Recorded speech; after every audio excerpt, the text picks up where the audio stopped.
Bom dia, Deus te abençoe, Deus abençoe a tua casa, Deus abençoe a tua família com paz, com saúde, proteção, com prosperidade em nome de Jesus.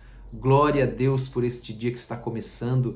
Este é o dia que o Senhor fez, nele nos alegraremos e nós não perdemos a nossa esperança nunca, porque temos colocado a nossa esperança no Senhor e Ele é fiel. Glória a Deus por isso. Amém? Quero convidar você a abrir a tua Bíblia no Evangelho de Marcos, capítulo 12, verso 13. E enquanto você vai achando aí na sua Bíblia, provavelmente na tua epígrafe do texto, aquelas letras em negrito acima do versículo 13, deve estar assim, a questão do tributo. O que eu quero dizer para você, mais uma vez reforçando o aviso de ontem, que nós lemos todos os pedidos de oração. Amém? Nós oramos por todos, não deixamos de orar por nenhum. Eu tenho visto, por exemplo, ontem nós tivemos muitos pedidos de oração pelos filhos, nós tivemos testemunhos de agradecimento por casamento que foi restaurado, né? Por filhos que foram restaurados. Nós tivemos alguns testemunhos ontem e muitos pedidos de oração pela família. Amém? Teve uma irmã que relatou que o seu marido havia saído de casa por 8 meses e agora ele voltou e o seu casamento foi restaurado.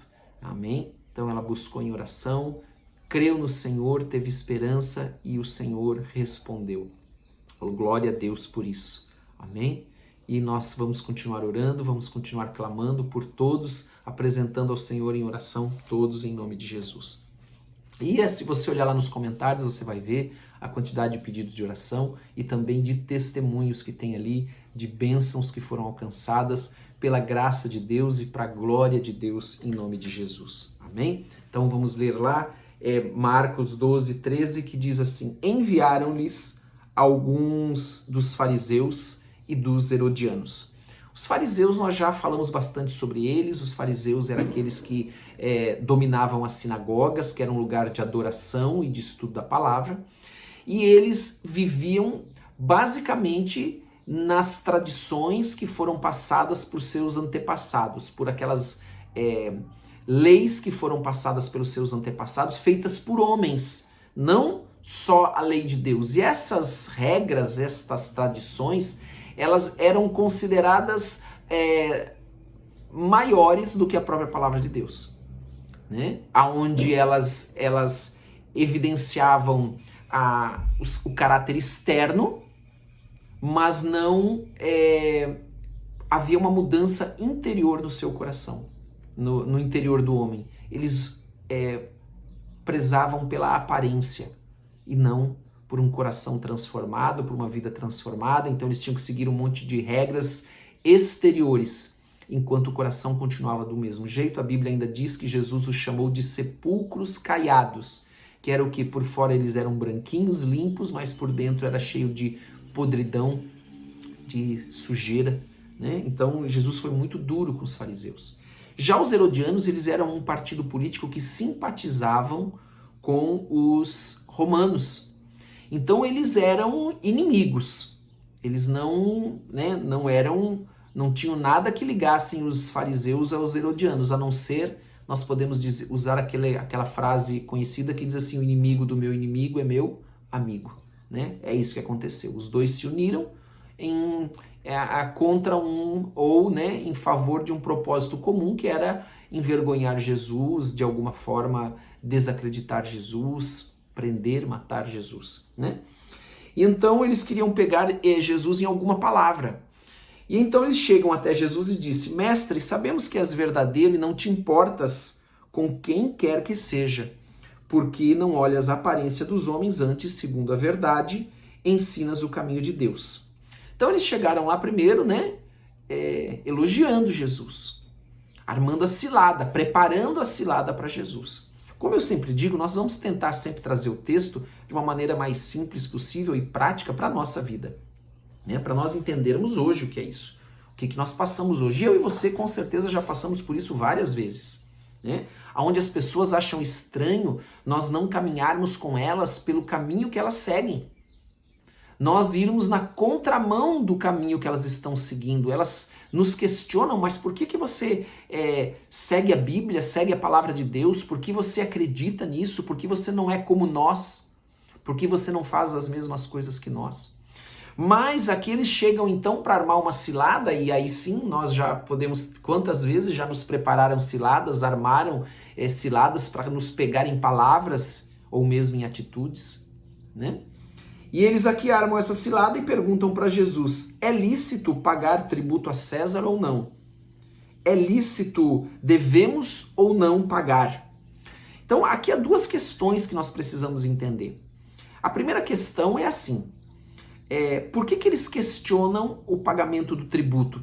O que era o tributo? A origem da palavra tributo é censo, porque todo o judeu, todo ano ele tinha que se apresentar para o censo, que é a contagem do povo, e aqueles os que eram maiores deveriam, né, os que já tinham idade, deveriam pagar 1 denário por ano como tributo.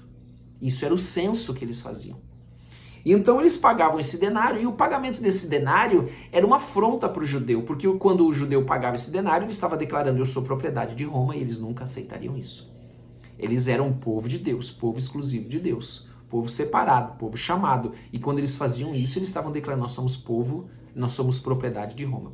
O segundo fato é que nesta moeda, assim como a moeda ela tem cara e coroa, ela tinha de um lado a imagem de Tibério César, e diz o termo lá, desculpe, me fugiu, Tibério César, deste lado, né, com a imagem dele, dizendo assim: Tibério César Augusto, filho do divino Augusto. E no verso dessa moeda, do outro lado da moeda, havia a imagem de Lívia, mãe de César, e a inscrição sumo sacerdote. Então aquilo ali os judeus não aceitavam, porque eles traziam para si declarando que eram uma divindade. Então os judeus não aceitavam isso, né? De forma alguma aceitavam isso. Então eles questionavam muito o tributo, e o tributo era uma afronta muito grande para eles. Porém, a cilada aqui era o seguinte: se Jesus dissesse que deveria pagar, ele seria considerado pelos judeus um traidor, porque os judeus entendiam dessa maneira, que aquilo era uma afronta. Se Jesus dissesse que não deveria pagar, ele seria visto como alguém que estava levantando uma rebelião, e ele poderia ser acusado. Inclusive os herodianos estavam ali possivelmente disfarçados, né? Para que eles pudessem, para que Jesus fosse pego em alguma palavra que ele falasse. Mas Jesus, que tem, né, tem esse discernimento, esse entendimento, sabe o que eles estão pensando, o que eles querem fazer, Jesus responde. Respondeu-lhes, mas Jesus, percebendo-lhes, desculpe, a hipocrisia. Hipocrisia porque a falsidade deles chegarem ali elogiando ele, falando bem dele, e quantas vezes nós já vivemos situações como essa, onde as pessoas falam uma coisa, mas na verdade elas estão armando uma cilada, estão tentando nos prejudicar de alguma forma, né? Então ele diz assim, percebendo a hipocrisia. Hipocrisia é o que? A falsidade. Respondeu-lhes: por que me experimentais? Trazei-me 1 denário para que eu o veja. E ele lhes trouxeram. Perguntou-lhe: de quem é esta efígie e inscrição? Responderam: de César. É aquilo que eu estava falando, né? Que havia cunhado na moeda. Disse-lhe então Jesus: dai a César o que é de César, e a Deus o que é de Deus. E muitos se admiraram dele. Então, nós fechamos esse texto com uma resposta de Jesus, que nós devemos dar a César o que é de César e a Deus o que é de Deus. Nós podemos entender que a César o que é de César são as coisas seculares. O que nos as leis seculares, aquelas leis que nós devemos cumprir seculares, como, por exemplo, o pagamento de impostos. Então, nós devemos cumprir esta lei. Então, Jesus aqui, quando ele fala isso, ele está dizendo, olha, nós estamos aqui, mas nós devemos ser cumpridores da lei dos homens. Nós devemos fazer o que a lei dos homens nos dizem para fazer, desde, claro, que ela não seja contrária à palavra de Deus. Aí nós temos, pela palavra de Deus, o direito de não cumprir aquela lei. Porque ela, por exemplo, a lei de Deus diz não matarás. Se colocar uma lei dizendo mate, você não vai cumprir porque a lei de Deus é maior. Mas aqui Jesus está ensinando que nós devemos cumprir as nossas obrigações seculares, aquelas coisas que da nossa vida civil, como cidadão, nós precisamos cumprir. Mas nós também precisamos dar a Deus aquilo que lhe é devido. Nós falamos sobre isso outro dia, sobre o tributo a Deus, né? No Salmo 30 ou 29, eu acho, não me engano, não me lembro agora, que nós vimos o que é o tributo. É aquilo que nós devemos devolver para Deus daquilo que Ele já nos dá. Então, Jesus, ele coloca e deixa muito claro para mim, para você, que nós devemos cumprir a lei dos homens, mas devemos cumprir a palavra de Deus também. E esta palavra de Deus, ela ainda é superior à lei dos homens, quando a lei dos homens, ela é contra ou afronta ou é contrária às leis, aos princípios morais, por exemplo, da palavra de Deus, né? Então esse texto aqui nos ensina isso. E é isso que nós precisamos entender da nossa vida, que nós também somos abençoados, escute isso que eu vou dizer para você, não só por cumprir a palavra de Deus, né, as leis de Deus, o mandamento de amar a Deus sobre todas as coisas e ao próximo como a ti mesmo, mas também nós somos abençoados por cumprir a lei dos homens, cumprir aquilo que nos é também as nossas obrigações como homens, como cidadãos, né? Como brasileiros, nós temos também que cumprir estas leis. Então, nós somos abençoados também por isso. As pessoas pensam muitas vezes que nós somos abençoados só por cumprir a lei de Deus. Não, nós somos abençoados por cumprir a lei de Deus em tudo aquilo que ela fala. Então, se ela diz que nós devemos cumprir a lei, as leis seculares, nós devemos então cumprir essas leis também para sermos abençoados. Porque senão nós vamos pregar uma coisa, mas vamos estar vivendo outras. Vamos estar dizendo que nós devemos obedecer a Deus que nós não vemos, mas nós não obedecemos aos homens que nós vemos, por exemplo. No pagamento, vou voltar ao assunto, no pagamento, por exemplo, de impostos, de tributos, né? Naquilo que nós devemos fazer. Amém? Então, nós devemos estar atentos a isso, né? Devemos estar atentos. Muitas vezes as pessoas têm o costume de fazer, por exemplo, o famoso, né, vulgo gato de sinal de TV, gato de energia elétrica, gato de água, né? E isso está errado. Isso faz com que nós percamos a nossa bênção, porque nós não estamos sendo cumpridores da palavra de Deus, não estamos dando um bom testemunho. Então daí você vai dizer assim, Deus vai te abençoar agora, porque mesmo você não dando um bom testemunho? Claro que não. Como que ele vai fazer diferença entre o justo e o injusto, entre o bom e o mal, se nós estamos dando mau testemunho diante da sociedade? Então nós precisamos cumprir a palavra de Deus. Precisamos viver a palavra de Deus em todos os seus aspectos, inclusive no que ela diz, no que tange cumprir as leis que nos rodeiam, né? As leis dos homens, as leis seculares, lembrando sempre, desde que elas não sejam contrárias à palavra de Deus. Amém? Glória a Deus. Como por exemplo, né? A lei que diz, né? Como nós vimos que saiu uma lei, né? Lá em alguns estados na América, que diz que até tantos dólares aquilo não é um crime. Então as pessoas entram nas lojas e roubam e elas não podem ser acusadas, né? Então se nós fizermos isso, porque a lei garante, a lei dá esse direito a essas pessoas, nós vamos estar cumprindo a lei deles, mas quebrando a de Deus, que diz não furtarás, não roubarás. Amém? Os ladrões não vão herdar o reino dos céus.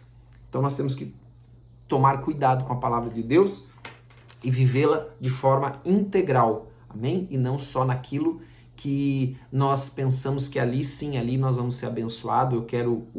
Eu quero a bênção e não o Deus da bênção. Temos que tomar muito cuidado com isso. Amém? Vamos orar então em nome de Jesus. Pai, em nome de Jesus Cristo, nós queremos te agradecer por esse dia que está começando. Pedimos que o Senhor nos abençoe. Pedimos que o Senhor nos guarde, nos proteja, guarde as nossas famílias, abençoe as nossas famílias. Cobre-nos com o sangue precioso de Jesus e dá ordem aos teus anjos para nos proteger e nos guardar de todo mal, em nome de Jesus. Dá-nos sabedoria, dá-nos discernimento em tudo aquilo que nós formos fazer. E abençoa toda a obra das nossas mãos. Abre portas para aqueles que precisam de emprego. Pai, como eu li hoje, testemunho de pessoas que estavam há 6 meses sem emprego e testemunharam que agora elas conseguiram emprego.